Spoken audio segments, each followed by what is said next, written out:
Good morning, grand risings, and all that good stuff. Happy Monday, and to all my Santeros, happy Elegua Day. I hope you all are doing well this morning. I am just going to make a quick video because I have a question that I would like to ask.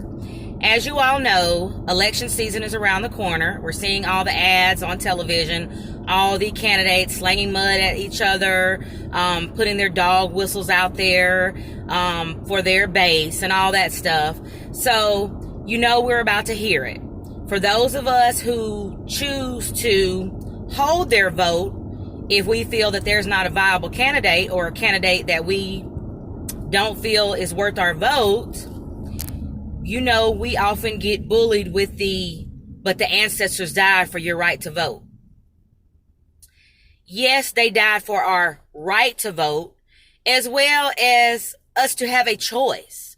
But my question is, why is voting the only thing that many people seem to care about when it comes to what the ancestors died for? For instance, many of our ancestors died for the right to practice their traditional spiritual systems. Many of our ancestors who came here to the Americas, who were sold to Protestant plantation owners, they were not able to hide their practices as our ancestors who were sold to Catholic plantation owners, such as, for instance, in Cuba. They were sold to Catholic plantation owners, so they were able to hide the orishas behind the saints, hence Santeria. But a lot of our ancestors were not able to do that, and a lot of them did not want to hide their beliefs. They wanted to practice what made them feel whole inside, what gave them strength. And because the slave owners were so afraid of the power of knowledge of self, they forbade the traditional practices of our ancestors. And many of them just simply wasn't going for that shit. And they practiced anyway, and they were killed. A lot of them were tortured to accept Christianity and Islam as well. And I'm not knocking Christianity or Islam. I consider myself an eclectic omniist. So I feel like whatever makes you a better person, whatever helps you in life, whatever helps you to treat other people right, hey, I'm all good with that. Do what you got to do. But we can't ignore history. We can't ignore facts. And the truth of the matter is, many of these religions were used to oppress our ancestors. They were used to oppress African people as well as indigenous people who were indigenous to this land as well as other lands. As you all know, missionaries would go in and they would tell the native people that their religion was evil.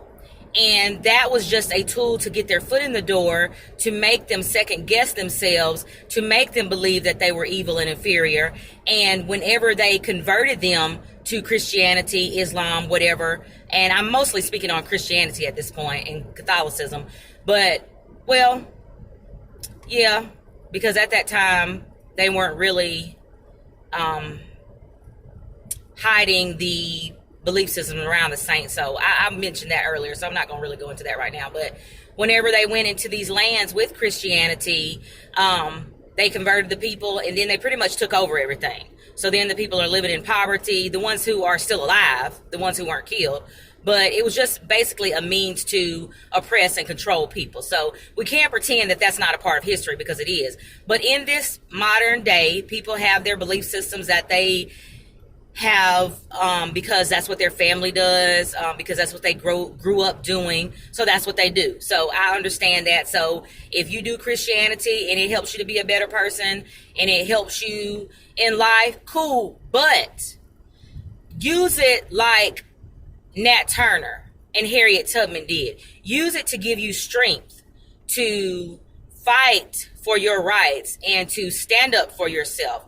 Don't follow behind those verses talking about being an obedient slave. And for y'all who say, oh, you can't pick and choose parts of the Bible, you actually have to. Because if you try to do everything that's in the Bible, you'd be in jail somewhere. Because Go out there and try to stone someone or kill someone for committing adultery. Your ass is going to be locked up, as you should be. So don't come at me with that, oh, you have to follow the whole Bible. No, you can't. You cannot, because that is illegal. Most of that stuff is in there is either illegal or impossible. And for that matter, if you got on two different fabrics, that's a sin. So, like I said, you can't do everything that's in the Bible. But anyway, so as I stated, many of our ancestors died trying to practice their traditional spiritual systems. But you never hear anyone talk about that. All they talk about is voting. Another thing that the ancestors died for was to keep their families together. We had many ancestors who did everything they could to try to keep their spouses and children and siblings from being sold off to another plantation. But nowadays, you have people glorifying broken homes. You have women out here talking about their kids don't need a father because they're the mama and the daddy. Like, what type of nonsense is that? Do you really think that the ancestors died for that crowd? I mean, come on now, be real. So whenever we invoke the ancestors and we talk about what they died for, we need to talk about more than the right to vote, because that's only a part of what they died for, okay? And another thing, and I know a lot of you may not be aware of this depending on what religious system you grew up in, but if you are going to use the ancestors as a scapegoat, then you need to study up on this kind of stuff. But if you are compelled to vote because the ancestors died for it, let me ask you a question. How often do you leave offerings for your ancestors? If you are not aware of this practice of ancestor veneration, then you need to study it. You need to read up on it. Because if you are going to invoke the ancestors to try to convince people to vote, even if it doesn't sit well with their soul, then you need to study up on what else is important to the ancestors. If you really feel in your heart of hearts that the right thing to do for the ancestors is to vote because they died for it, please take a few moments and look up what else they died for. Don't just use them to further your particular agenda or to win your argument. Be sincere about it, okay? See what's what, okay? And again, like I said, I'm still new at this. Not as new, but I'm trying to multitask, y'all know, so I'm going to mess up a little bit, and sometimes I get a little bit tongue-tied or whatever you want to call it, and my pronunciation of words isn't as well as it would be if I were not making a video. So, but anyway, let me let you guys go.